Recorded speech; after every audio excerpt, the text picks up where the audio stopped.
Une queue de singe, des yeux de caméléon, une tête de cheval. À première vue, nous sommes face à un puzzle du règne animal. L'hippocampe a tout sauf l'apparence d'un poisson. Pourtant c'en est un, et pas n'importe lequel. Une tenue extravagante, une vie sentimentale placée sous le signe de la tendresse et de l'amour libre, une paternité qui veut que ce soit les pères qui mettent les petits au monde, et une progéniture aux allures de dragons de mer miniatures. Animaux merveilleux s'il en est, les hippocampes sont des phénomènes de la nature.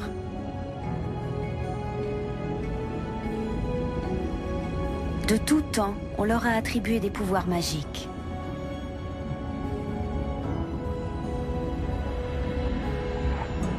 Ils s'entendent bien avec leurs voisins, même les plus imposants. Mais les hippocampes et leurs drôles de cousins sont aussi soumis à une multitude de dangers.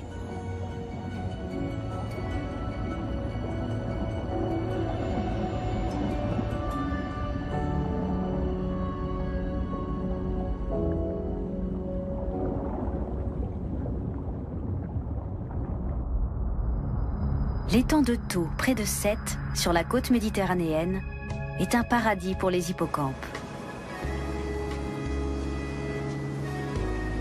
Posée sur une étroite langue de terre, la ville est encerclée par l'eau et traversée par de nombreux canaux. Et me voilà, je m'appelle Nathalie, et à mes côtés Jean-Marc Vital, ostréiculteur sétois.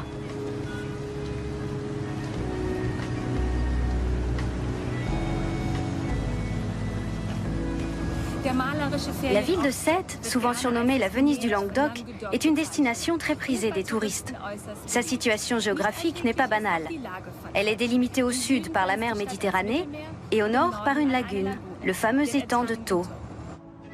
Des conditions idéales pour implanter des parcs à huîtres sur 18 km. Vous récoltez combien d'huîtres par an? Entre 50 et 57 tonnes.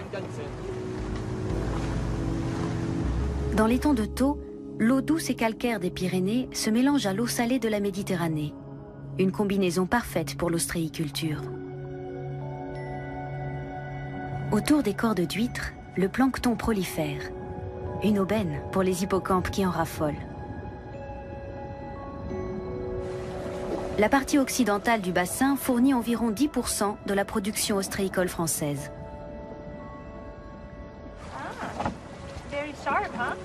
Lors de la récolte, la prudence est de mise. Les coquilles sont coupantes comme du verre. Ce qui ne pose aucun problème aux hippocampes. Les fermes ostréicoles sont leur territoire de chasse. Qui dit hippocampe, dit spécialiste des hippocampes.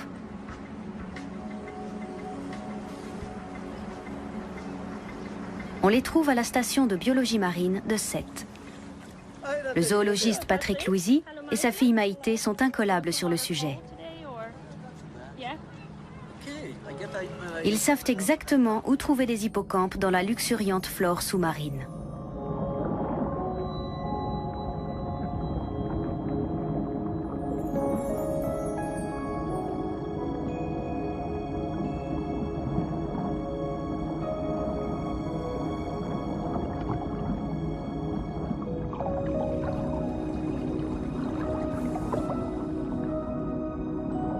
Les laitues de mer forment un tapis vert, où de nombreuses espèces lagunaires, comme les araignées de mer, trouvent refuge.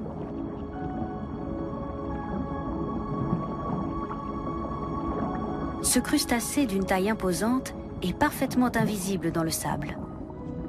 L'araignée de mer se drape d'algues, de gravier et d'autres matériaux divers, puis assemble le tout avec une substance gluante qu'elle sécrète. Le nec plus ultra du camouflage. Les deux plongeurs ne tardent pas à trouver leurs premiers hippocampes.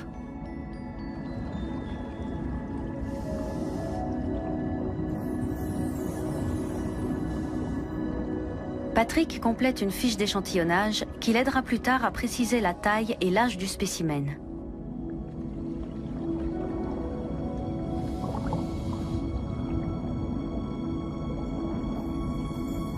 Selon de prudentes estimations, 12 000 à 40 000 hippocampes à museau court et hippocampes mouchetés peuplent l'étang de Thau.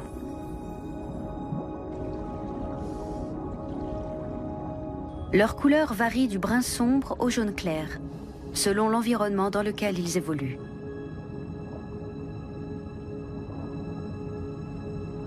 Ils peuvent mesurer jusqu'à 14 cm, de la petite couronne jusqu'à l'extrémité de la queue. Les épaves de bateaux de pêche offrent le gîte à un grand nombre d'espèces.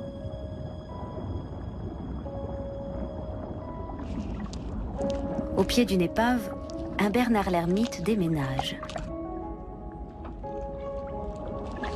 Son nouveau logis est plus confortable, plus spacieux et flanqué d'un garde du corps. Une anémone de mer venimeuse tient les indésirables à distance. Ce couple étroitement enlacé a trouvé un coin tranquille.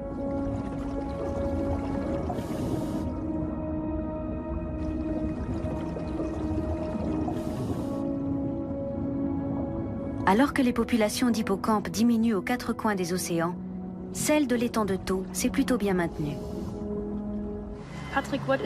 Patrick, qu'est-ce qui explique le nombre d'hippocampes dans cette lagune?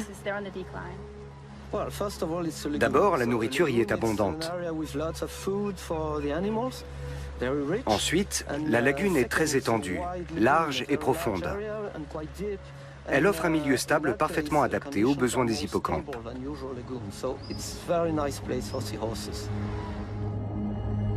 Mais ces conditions ne suffisent pas toujours, comme le montre la lagune de Mar Menor dans le sud-est de l'Espagne.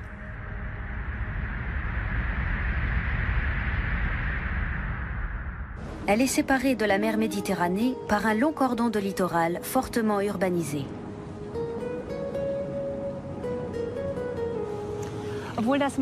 Bien que la Mar Menor ait la même configuration géographique que l'étang de Thau, les populations d'hippocampes y ont reculé de façon dramatique. Le tourisme et la surpêche ont fragilisé le site. Les scientifiques espagnols pensent en outre que l'élargissement des canaux a perturbé les courants. 2 canaux relient la lagune à la mer.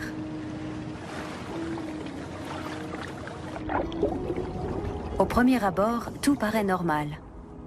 Les fonds sableux sont tapissés de colonies de plantes aquatiques qu'affectionnent les hippocampes.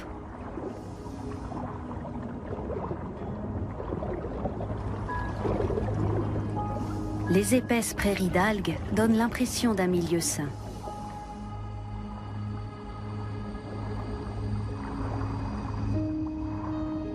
Une aiguille de mer a été dérangée. J'ai beau chercher, pas le moindre hippocampe. Cette splendide forêt semble inhabitée.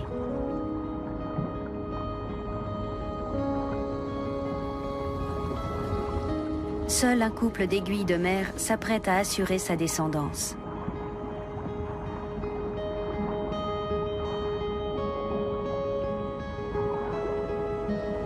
Les aiguilles de mer sont une version allongée des hippocampes.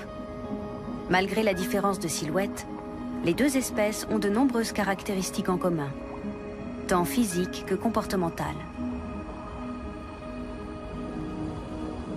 Chez les deux espèces, ce sont les pères qui mettent les petits au monde.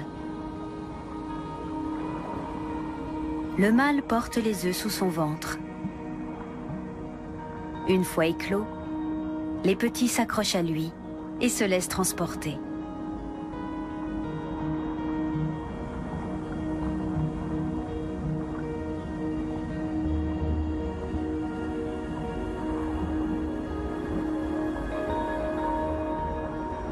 L'exploration de la plus grande mer intérieure salée d'Europe se révèle décevante.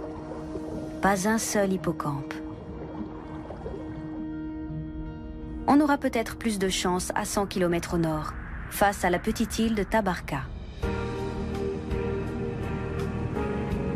50 à 150 personnes vivent ici selon la saison. Mais l'été, l'île accueille plus de 3000 touristes. Le trésor de cette île se trouve sous l'eau.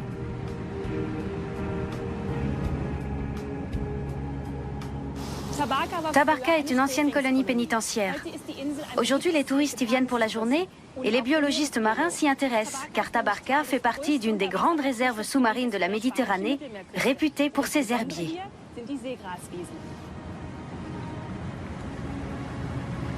Depuis plusieurs années, les biologistes Pablo Arecavala Lopez et skipper Juan Ignacio Medina suivent avec leurs collègues Maite Vázquez Luis l'évolution de ces magnifiques herbiers.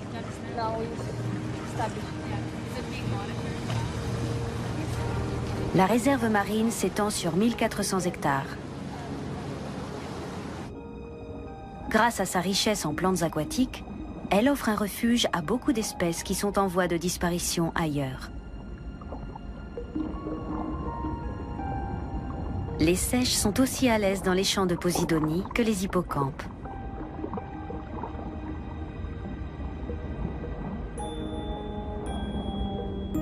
C'est dans cette jungle sous-marine que les hippocampes pondent leurs œufs.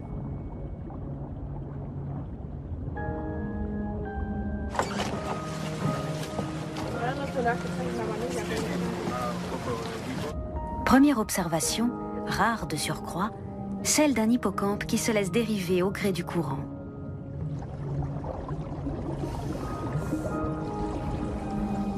Normalement, il reste accroché à une structure fixe. Les hippocampes se déplacent grâce à leur queue préhensile. Ignacio va tenter une approche. Lorsqu'on tend la main à un hippocampe, il ne prend que le petit doigt. Il en va différemment chez les hommes.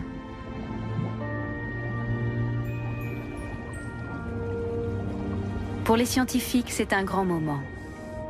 Ils vont peut-être surprendre au milieu des Posidonies quelques poissons dans leurs ébats amoureux.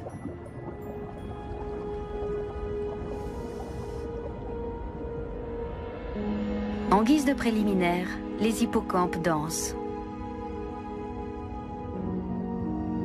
et entrelacent leur queue.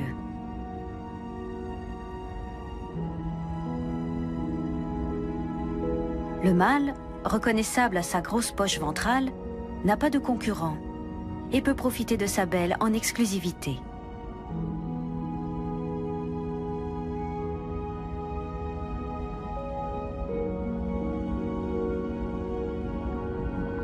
Effrayée par la silhouette de Maïté, une raie tachetée se met à l'abri.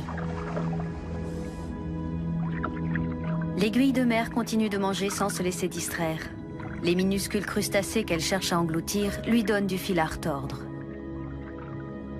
Un hippocampe moucheté, reconnaissable à son long museau, préfère les crevettes.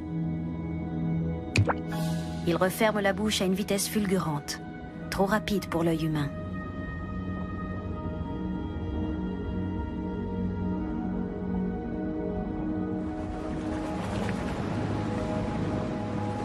Les observations de la journée sont encourageantes.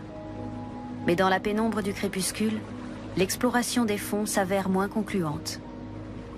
Une autre plongée aura lieu de nuit, d'autant que les accouplements et les naissances ont souvent lieu après minuit. À la lueur des lampes, les animaux bien camouflés de jour sont plus faciles à repérer.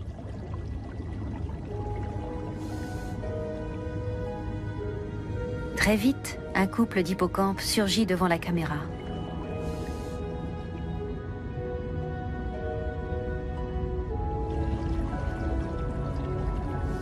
Cette espèce plutôt diurne s'étreint aussi la nuit. Vivre d'amour et d'eau fraîche, soit. Mais il n'est pas interdit de s'octroyer un peu de plancton.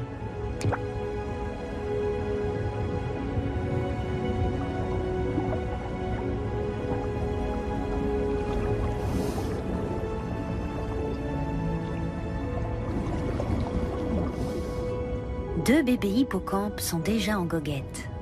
Visiblement, une naissance est en cours.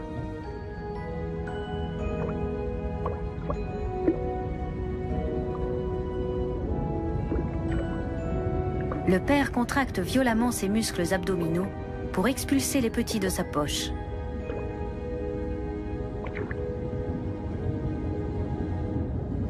Les bébés cherchent à s'accrocher n'importe où, y compris sur le museau de leur père.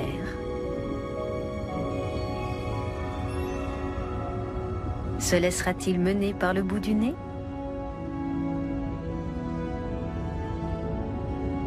Une scène pour terminer la plongée en beauté. Une femelle introduit ses œufs dans la poche de son partenaire.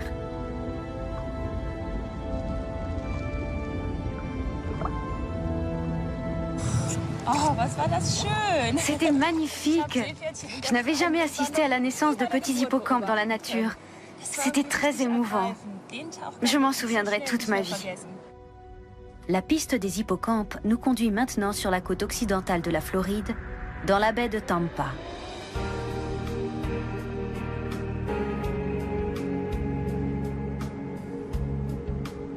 Étangs et canaux représentent presque un tiers de l'agglomération. Un chapelet de cordons littoraux déchiquetés empêche l'accès à la baie jusqu'au golfe du Mexique. Une aubaine pour ceux qui recherchent la tranquillité, comme les lamantins.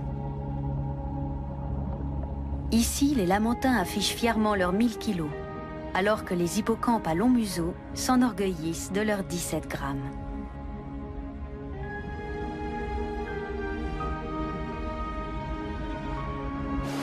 Dans l'eau et sur la plage, c'est un ballet de bipèdes, humains et autres. Ici, chacun trouve son bonheur. La baie est le site de recherche de prédilection du professeur Roger Rip. Ce spécialiste mondialement connu des lamantins a un violon d'Ingres, les hippocampes.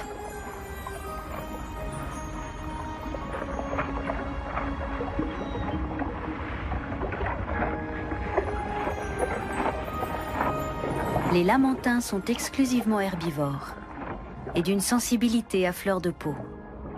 Leur corps tout entier est recouvert de poils tactiles.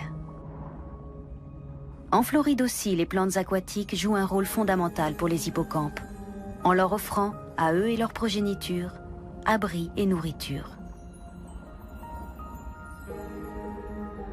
Bien que les lamantins se nourrissent essentiellement d'algues et d'autres plantes aquatiques, les deux espèces cohabitent le plus pacifiquement du monde.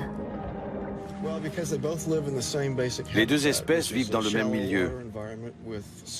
Il leur faut des eaux peu profondes et des prairies aquatiques.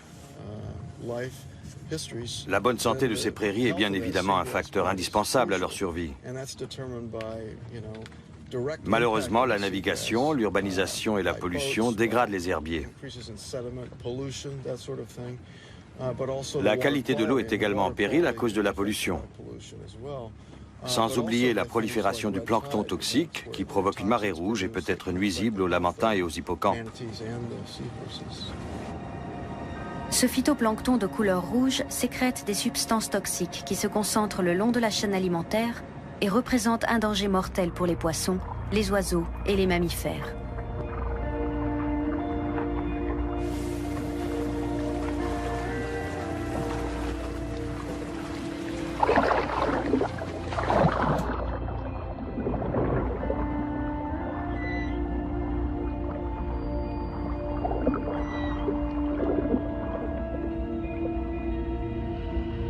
Quand un lamantin croise une hélice de bateau, la rencontre se solde souvent par des blessures, voire la mort de l'animal.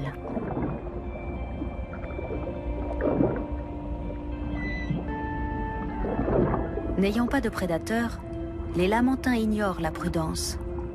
Au contraire, ils sont curieux et parfois familiers.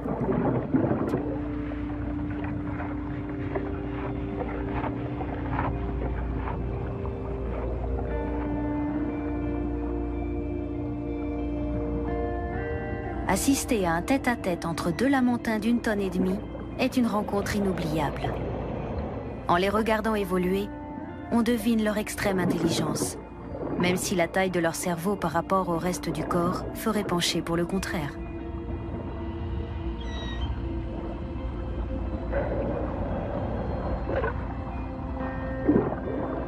Chacun succombe tôt ou tard au charme de ces colosses débonnaires. Et apparemment, le plaisir est réciproque.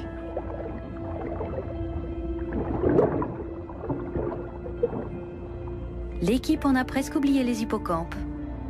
Ce sera pour le lendemain. Roger Rip ne se lasse pas de sa baie et de la faune qui l'habite.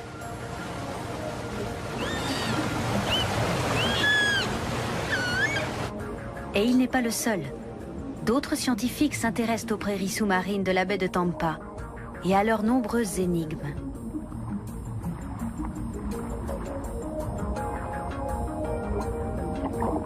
Grâce à un micro sous-marin, Paul Anderson écoute les hippocampes de la baie et fait des découvertes stupéfiantes. Qui aurait cru que les poissons pouvaient être aussi bruyants? Tu veux écouter? Ce que j'entends là mérite une explication plus poussée. Direction le laboratoire marin de l'Université de Tampa, où travaille Paul.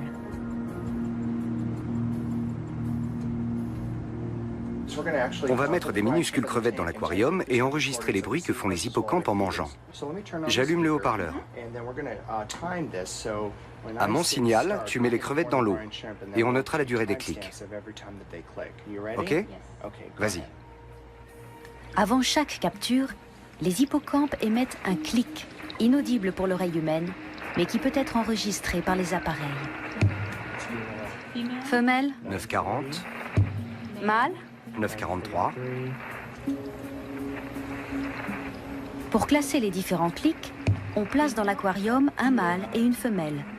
L'enregistrement est minuté très précisément. La fréquence des clics atteint 100 Hz.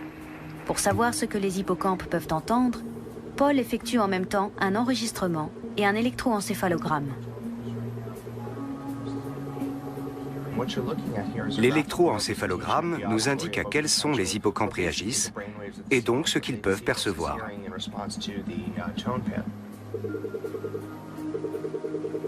Grâce à son ingénieux protocole expérimental, Paul tente de déchiffrer le langage des hippocampes. Quel spectre de fréquences peuvent-ils entendre? À quelle fréquence sont les clics? Les hippocampes entendent très mal, comme beaucoup de poissons. Ils ne perçoivent pas les fréquences au-delà de 600 Hz.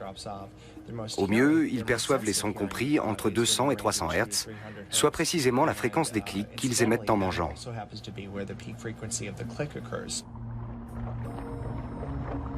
Paul étudie aussi l'évolution des populations de toutes les espèces d'hippocampes de la baie de Tampa.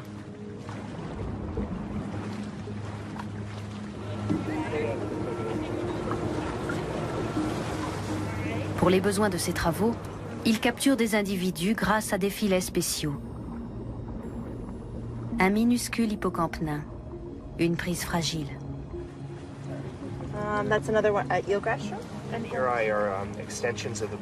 Cette espèce ne mesure pas plus de 3 cm. Dans l'aquarium du laboratoire, chaque spécimen est mesuré et photographié. These ones you want more. The little guys, they're too little. It's just the mortality rate we think would be really high. On injecte aux animaux un marqueur chimique qui permettra de les identifier sous une lumière ultraviolette.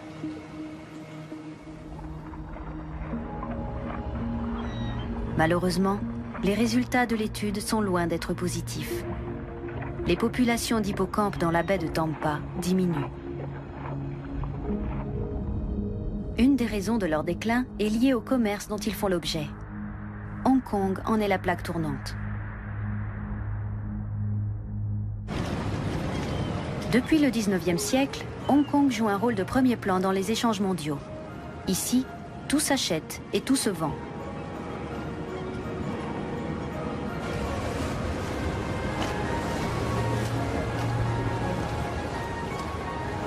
Depuis Kowloon, sur le continent, on prend le ferry jusqu'à Hong Kong.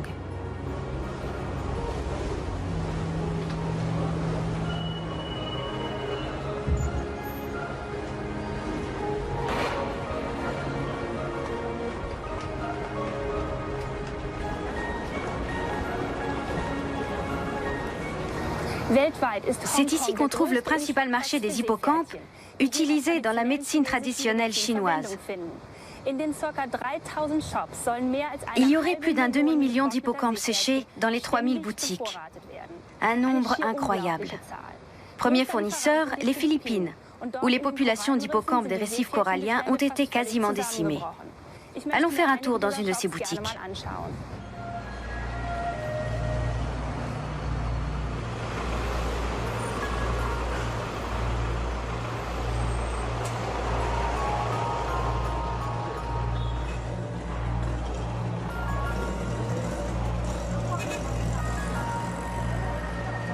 Les hippocampes figurent en bonne place à côté des ailerons de requin.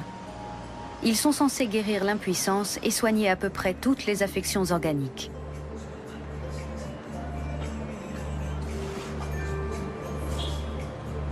Reste qu'il n'est pas simple, quand on n'est pas chinois, de s'y retrouver dans les indications des hippocampes séchés.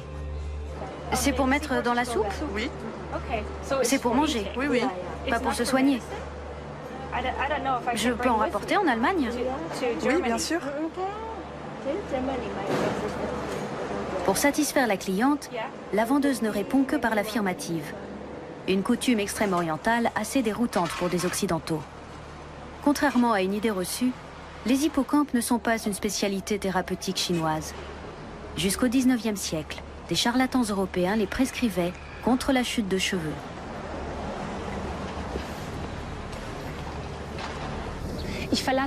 Je quitte Hong Kong, direction Bohol, une île des Philippines au sud de Cebu. En 1995, des écologistes responsables ont reconnu l'urgence de protéger les hippocampes. Un projet de conservation a été lancé dans le nord de Bohol, à Handumon. Je vais aller voir ce qu'il en est.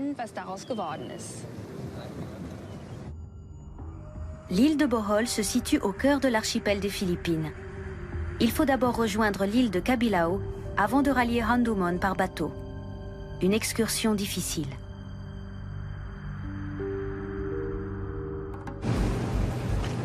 Aking Galarse est biologiste et plongeur. Il connaît la baie comme sa poche. Et ici, c'est une expérience qui vaut son pesant d'or.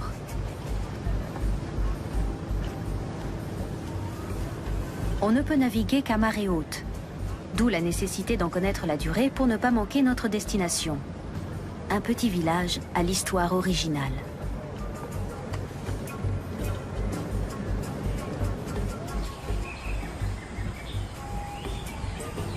Sous une chaleur accablante, nous arrivons au village dont les habitants ont opéré une reconversion spectaculaire. Autrefois pêcheurs d'hippocampes, ils en sont aujourd'hui leurs plus vifs défenseurs. Au lieu de vendre des hippocampes, ils fabriquent des objets en bois pour quelques rares touristes.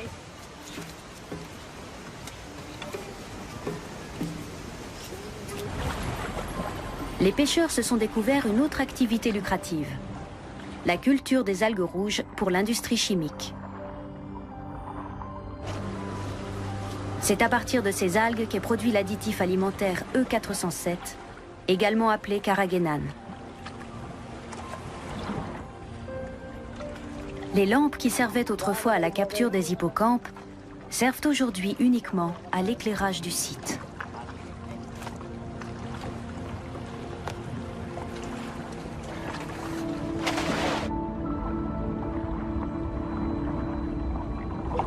Après seulement quelques mètres, on atteint le royaume du cheval de mer, comme l'appelaient les Grecs.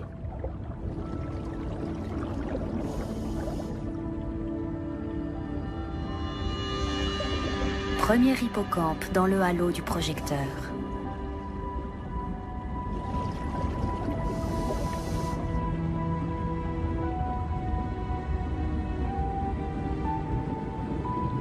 Les bébés hippocampes ont un garde-manger à portée de bec.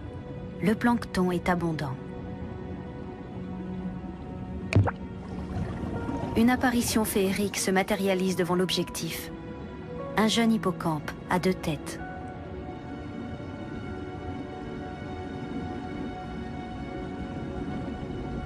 Dans les eaux philippines, les hippocampes attendent la nuit pour sortir de leur cachette. La cuirasse de plaquettes osseuses qui recouvre leur corps ne leur est pas d'une grande utilité contre les prédateurs. Ce soir, c'est la nuit de noces des coraux.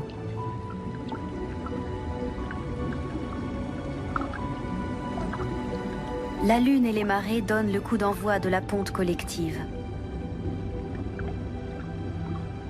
Des myriades de gamètes femelles et des nuages de semences mâles flottent au-dessus du récif et s'élèvent pour se disperser dans l'océan. Dans ces immensités marines, c'est l'expulsion synchronisée du frai mâle et femelle qui garantit la fécondation. Un miracle de la nature. L'événement attire une foule de petits prédateurs.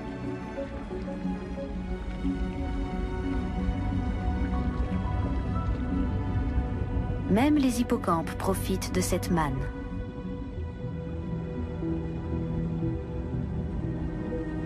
Lui est à l'affût des amateurs de frais. Le poisson grenouille appâte avec son leurre d'innocents poissons. D'une efficacité redoutable.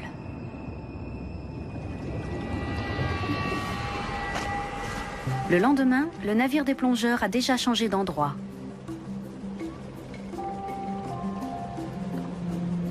Retour à Kabilao, dont les récifs abriteraient les célèbres hippocampes pygmées.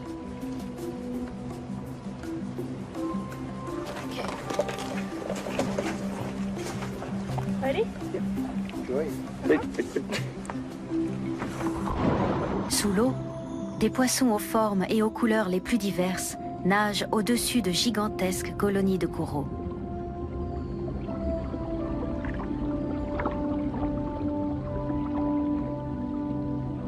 Un banc de lutte-jambes bossus patrouille au-dessus du récif.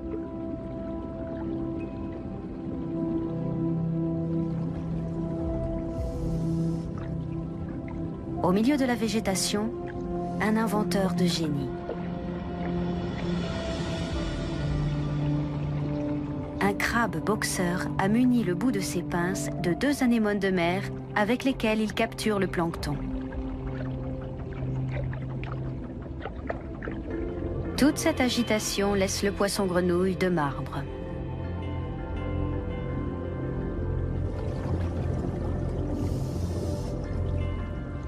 De lointains cousins sont en visite de courtoisie. Des poissons fantômes arlequins, semblables à des buissons épineux, se déplacent la tête en bas. Du piquant pour un premier rendez-vous. À y regarder de plus près, certaines similitudes avec l'hippocampe apparaissent. Ces spécimens possèdent, en plus des nageoires pectorales, anales et dorsales, de grosses nageoires ventrales et caudales.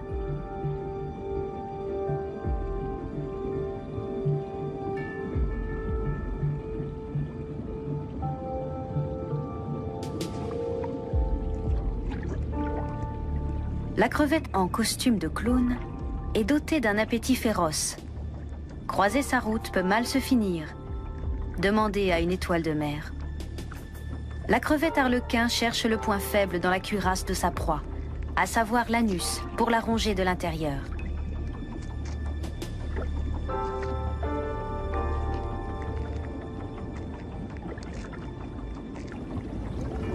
Et toujours pas d'hippocampe pygmée aux alentours. Le cheval rouge ferait-il office de monture pour la perche?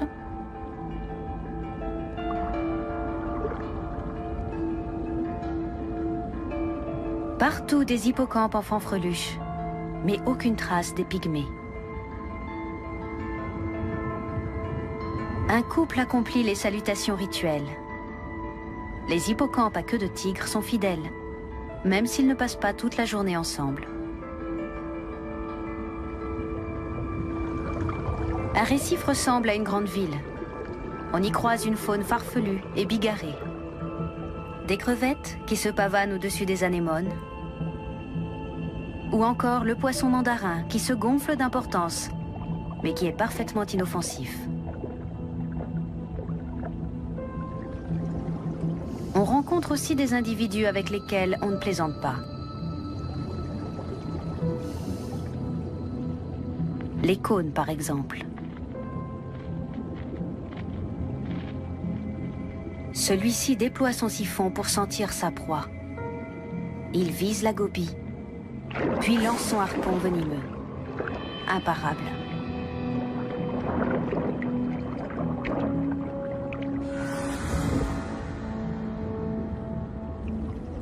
Les recherches finissent par être fructueuses. Dans un grand corail éventail, s'agit une créature minuscule et bien camouflée. À l'œil nu, on ne le reconnaît qu'une fois qu'il se met à nager.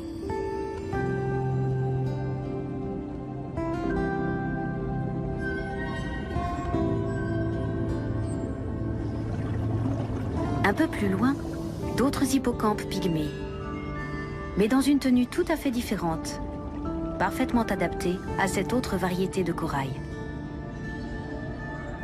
Un adulte mesure à peine 2 cm.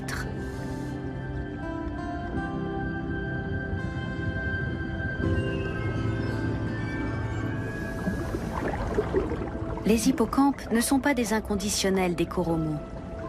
Ils préfèrent les structures sur lesquelles ils peuvent se fixer.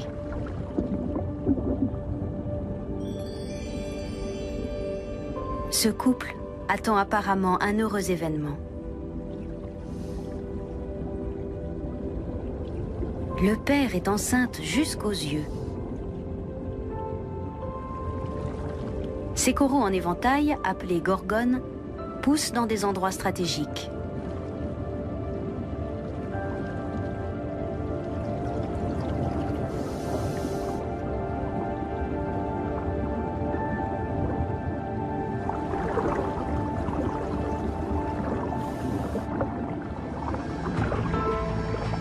Il n'est pas donné à tout le monde d'assister à une double parade amoureuse chez des rascasses. Cette espèce appartient à la famille des poissons-scorpions, qui compte des membres autrement plus élégants. Lui aussi appartient à cette famille. Comme ses congénères, c'est un solitaire. La nage n'est pas son point fort. Il préfère marcher sur ses nageoires pectorales. Tous les poissons-scorpions sont munis de redoutables piquants venimeux, et gare à ceux qui s'en approchent.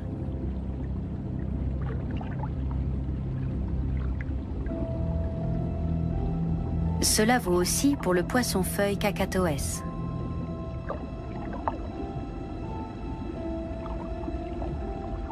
Ce spécimen d'une indolence à toute épreuve préfère se balancer sur le sol au gré du courant et attraper grâce à cette technique crevettes et petits poissons.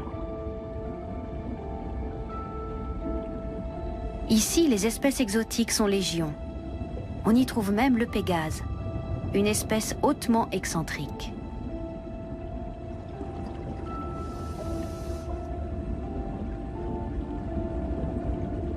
Un hippocampe pygmée, venu d'une autre variété de corail, s'est égaré dans cette haie de gorgone. D'ici quelque temps, il ressemblera à ses congénères établis de plus longue date. Dernière découverte, un banc d'apogons de Caudern. Dans le récif, ces mangeurs de plancton sont comme des coqs en pâte.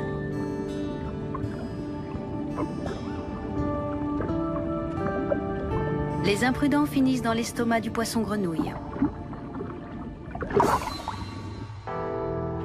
Nous quittons les Philippines pour la mer du Nord et la baie d'Helgoland en Allemagne. Les récifs coralliens tropicaux sont de véritables paradis pour les hippocampes. Mais étonnamment, on trouve aussi ces poissons dans des eaux plus froides. La baie d'Helgoland est un paysage à la beauté austère, marqué par l'alternance continue des marées.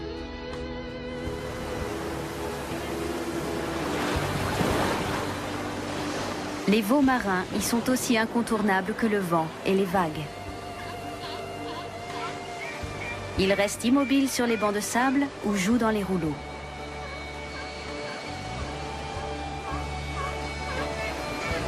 Mais si je suis venue en mer du Nord, c'est pour y trouver des hippocampes.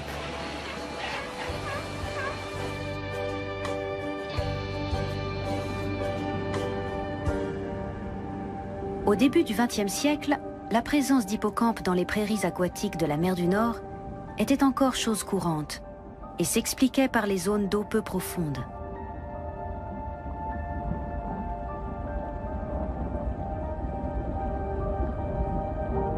Les prairies recouvraient de vastes étendues au fond de la mer.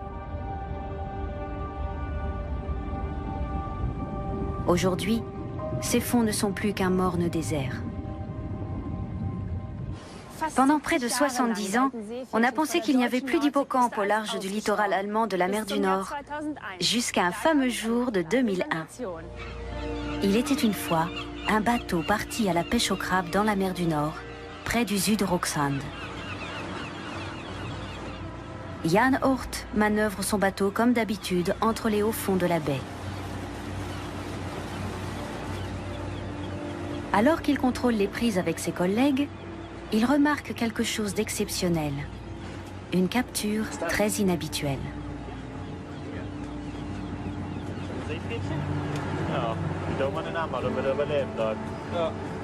Ni une ni deux, notre pêcheur se rend à Tönning.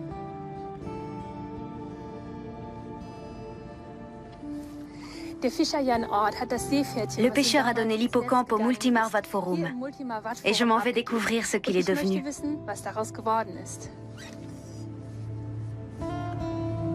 Birger Kreutz s'occupe de l'hôte de marque de l'aquarium. On a construit un aquarium spécial car les hippocampes aiment les eaux chaudes. Qu'est-ce qu'on ne ferait pas pour eux? On va leur donner à manger. On va voir s'ils montent. Les petits crustacés sont tout simplement aspirés comme avec une pipette.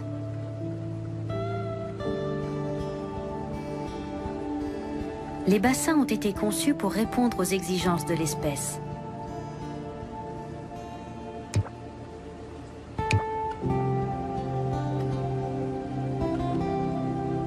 Visiblement, les pensionnaires s'y sentent bien.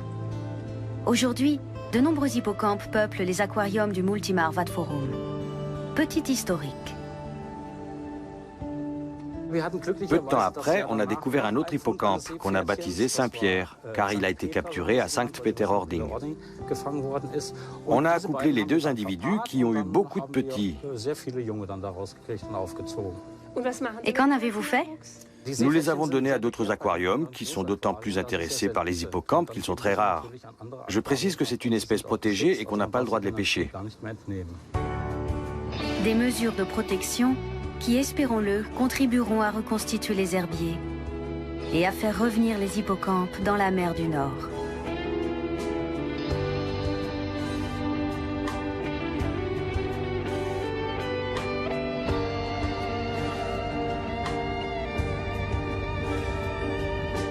Dans un instant, festival du cinéma. Au programme, Klopka, le piège, en serbe.